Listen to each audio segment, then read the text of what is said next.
Okay, so I think there's a few things. I think that there should be an expectation that by bringing together audio and video, that sometime in the future we're going to come up with something very innovative and radical to the business.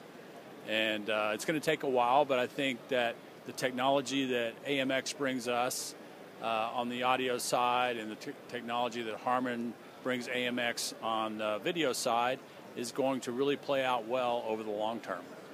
I also think that there's going to be an opportunity to provide a one-stop shop in terms of order to cash, in terms of service and repair, particularly for our global customers. So we can improve that whole user experience in dealing with both of the companies going forward.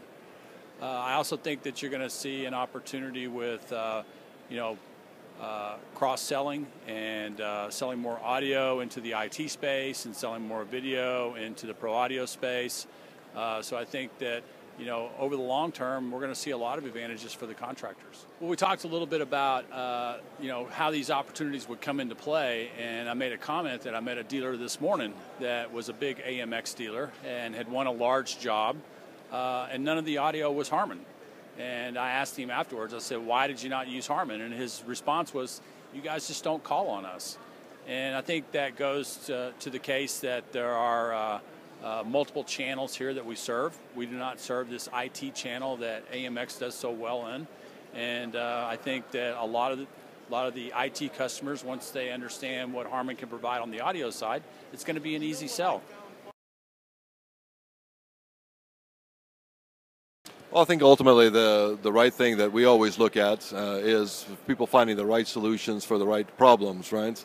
And as Blake mentioned earlier, the great thing about this this marriage is that we don't really have a lot of overlap in either products, geographies, or in vertical markets. And so the ability for people to look at control or video switching that they didn't really address before because they were a pro audio dealer or one of our professional IT or AV dealers that goes into conference rooms, boardrooms, or auditoria that didn't really think about audio as part of their overall structure, now being able to cross-sell and populate and get it from the salesperson that they enjoy interacting with. So the ability to add these two sales forces together just gives us more touches to the market and lets people really understand the total value of the solution itself. Well, there's a couple. Obviously, with us, audio is in the spaces that we address the most, which are in the room types that drive a majority of our business. Whether that be classrooms or conference rooms, collaboration spaces, auditoria, network operations centers. Being able to bring audio into those are a natural fit that we haven't really had before.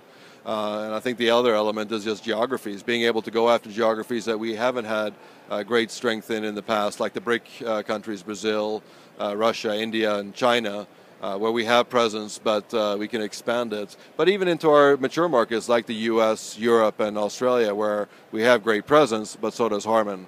So the element of being able to bring this together to touch more people with our solutions and to solve problems ultimately for them in the right way is what excites me the most.